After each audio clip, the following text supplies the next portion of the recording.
হে বন্ধুরা, কেমন আছো সবাই? আশা করি সবাই ভালো আছো, সুস্থ আছো। আমি তোমাদের অর্পিতা। তো আজকে তোমাদের সাথে নতুন একটি ভিডিও নিয়ে চলে এলাম। আর আজকের দিনটা খুবই স্পেশাল, শুধু আমার জন্য না, সবার জন্য।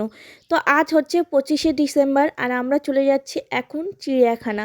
তো চিড়িয়াখানায় যাচ্ছি ঘুরতে, কারণ আজকে ভাবলাম সবাই মিলে ঘুরতে চলে যাই। সবাই বলতে আমি গেছিলাম, আমার মা গেছিলো, আর আমার বর গেছিলো।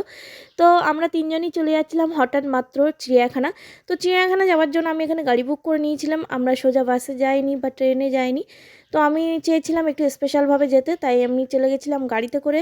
উবেরে বুক করেছিলাম, উবেরে বুক করে চলে গেছিলাম এখানে। আর আজকে চিড়িয়াখানার ভিড়টা তো তোমরা দেখতে পাচ্ছ। তো তোমাদের দাদাভাই বলছিল এই সাইডটা আগে ঘুরবো, তারপর ওই দিকটা যাবো, তাই তোমাদের দাদাভাই ওইভাবে সামনে দিয়ে এগিয়ে আসছিলো। তো এখন আমরা চলে যাচ্ছি প্রথমে দেখতে বক। বকের অনেকগুলো বিশেষত্ব ছিল এখানে, মানে অনেকগুলো বক ছিল, সেই বকগুলোকে আমরা দেখছিলাম। তো যাই হোক, আজকে তোমাদের সাথে অনেক ভিডিও শেয়ার করতে পারিনি, মানে অনেকগুলো ক্লিপ আমার ডিলেট হয়ে যাওয়ার কারণে তোমাদের সাথে শেয়ার করতে পারলাম না। যেটুকু ক্লিপ পেয়েছি সেইগুলো তোমাদের সাথে আজকে শেয়ার করছি। জানি এই ভিডিওটা অনেক পরে পোস্ট করতে পারছি, কিন্তু সরি তাড়াতাড়ি তোমাদের সাথে ভিডিওটা না পোস্ট করার জন্য। শরীরটা কয়েকদিন ধরে একদমই ভালো নেই, তার জন্য কিন্তু আমি তোমাদের সাথে সেভাবে ভিডিও বানাতে পারছিলাম না। তো যাই হোক, চিড়িয়াখানা গেছি, সেই ভিডিওটা তোমাদের সাথে শেয়ার করবো না, এটা কি হতে পারে? তাই যেটুকু ভিডিও পেয়েছি সেটাই দিয়ে তোমাদের সাথে ছোট্ট করে একটি ভিডিও বানিয়ে শেয়ার করার চেষ্টা করেছি। তো তোমরা ভিডিওটা দেখো, তোমাদের অবশ্যই ভালো লাগবে।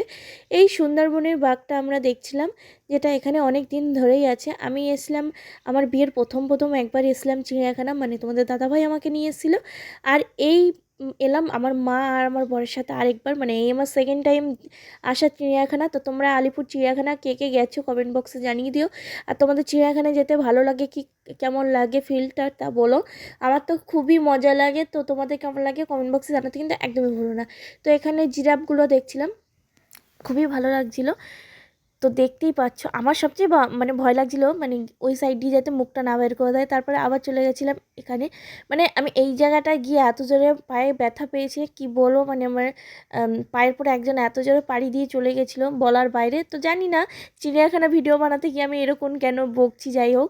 তো এবার চিতাবাঘ দেখতে চলে গেছিলাম। তো এই দেখতে পাচ্ছ চিতা অনেকটা কাছ থেকে যাচ্ছিলো, আমার খুব ভয় লাগছিলো ভিডিও বানাতে। তাই দেখো বেশি অংশ হাতটা আমার নড়ে গেছে, আর ভিডিওটা কেমন ঝাপসা চলে এসেছে।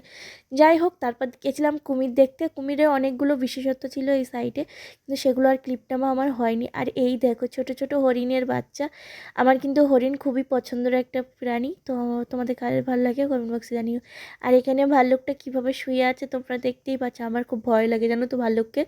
তো তোমাদের কাদের কাদের ভয় লাগে সেটা বলো। আর এই দেখো ময়ূর, জানি না অতটা স্পষ্ট দেখা যাচ্ছে না, কিন্তু যতটা দেখা গেছে আমি তোমাদের দেখেছি। আর এইটা পেখমটা খেলালে একটু বেশি ভালো লাগতো। তো বেশি ক্লিপ আমার কাছে যেহেতু ছিল না, আর আমার শরীরটা একদমই ভালো লাগছিল না, এসেছিলাম 9:30, আর এখন প্রায় বেজে গেছে 5:30। তো শরীরটা খারাপ লাগছিল, তার জন্য আবারও গাড়ি বুক করে চলে যাচ্ছি বাড়ি।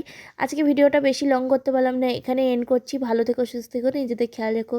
দেখা হচ্ছে একটি পরবর্তী একটা নতুন ভিডিওর মাধ্যমে। ততক্ষণের জন্য tata, bye bye, happy Christmas.